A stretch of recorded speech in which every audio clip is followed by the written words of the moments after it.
Well, I'm joined by the Treasury Minister Alf Cannan, and substance is the name of the game, and it's been going for some time, this whole brewing about when does somebody have substance here on the Isle of Man. This is companies, the Paradise Papers, Panorama, all that sort of thing has been causing you probably a bit of, I don't know, sleepless nights or just a bit of homework, I'm not sure, but you've had to come up with the definition, right, of what is substance, and that's what's coming to Tynwald shortly. Yeah, so it's been a very busy 12 months. If you remember 12 months or so ago, the EU threatened the Isle of Man and other jurisdictions with blacklisting unless they met their requirements now for substance. So over the last 12 months, we've been working behind the scenes with the EU to draw up what we think will be appropriate legislation that will meet the EU's requirements for substance. This will go before Tynwald in December, and will bring forward a number of criteria now for companies to demonstrate to the Income Tax Office that they have real substance on the island, and primarily that their operations and their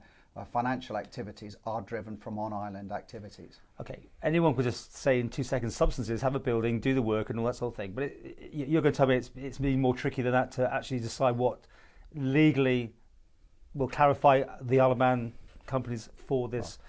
This whatever they have, I think it's important that we lay down a clear framework for companies to work to now in terms of the requirements for directors, the requirements for staff, the requirements for them to generate their activities through on-island, the generation of business through on-island direct management and control.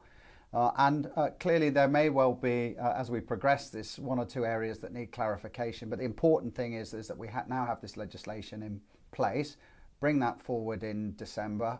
It will be, I hope, approved by Tynwald, and then subsequently we hope to see that approved by the EU within the next couple of months, early in the new year, and then we'll be in a position to roll that out and develop it further if necessary. How vague were things then up until this terminology came in? I mean, obviously, some people were using it as a means to an end for probably not the best things in the world. I mean, you've got to accept that, right? The Isle of Man has been used, like other jurisdictions, no doubt, for playing a game with the taxman. Well, I think the important thing is that international finance and business is growing and developing all the time, particularly as technology grows and develops.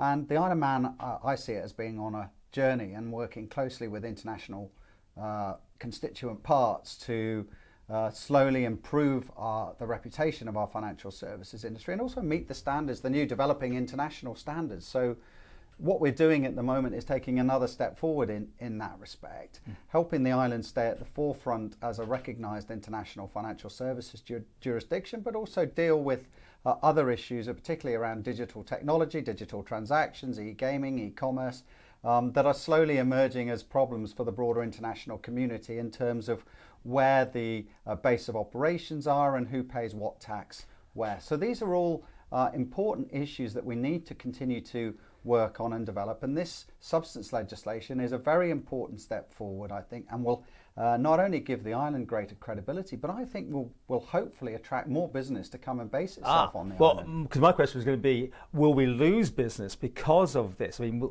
are there companies here now that will go, this is not going to suit our needs now, Mr. Cannan, we're going to have to go? Well, it won't necessarily suit everybody, I don't think, in terms of the operations that they're undertaking.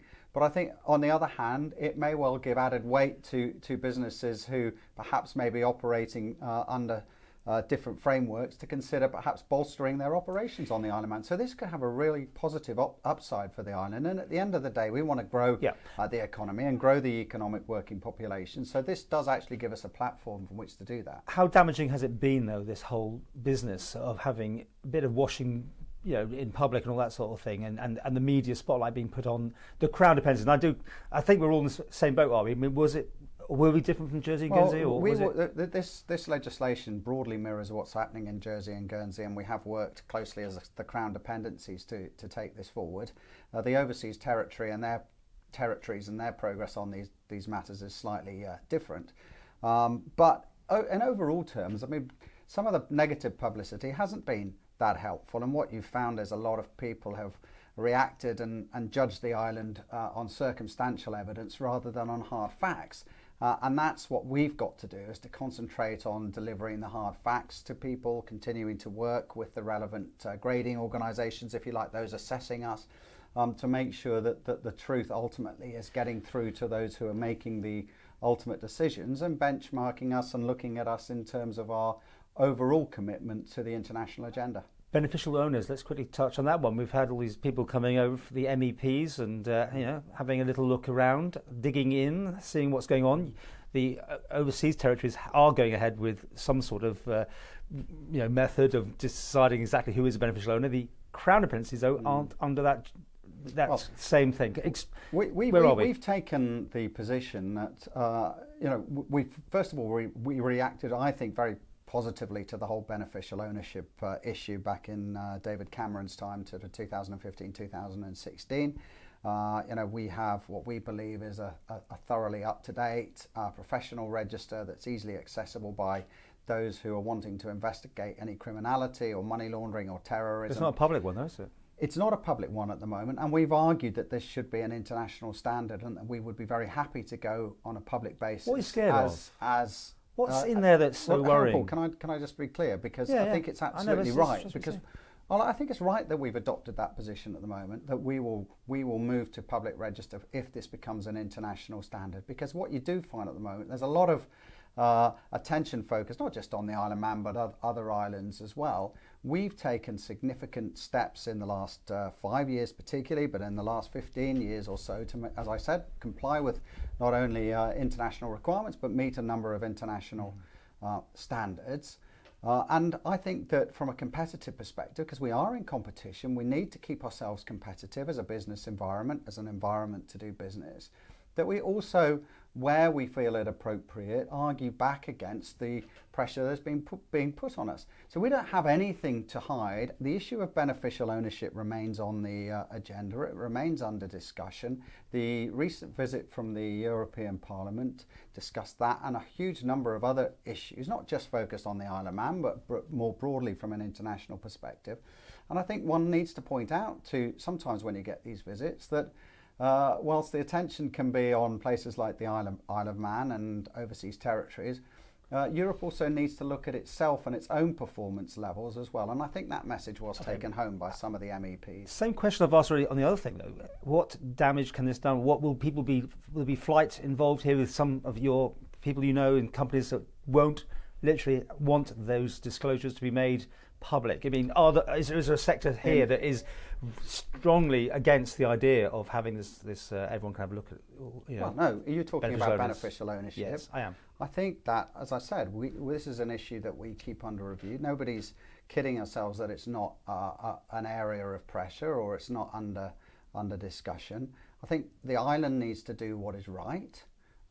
Sometimes, and we need to do what is right, even though there may be consequences for us. So, as I said, first and foremost, the correct thing to do was to get this register up and running. The second thing was to make sure it's absolutely performing its function, that we're very happy that it is doing so.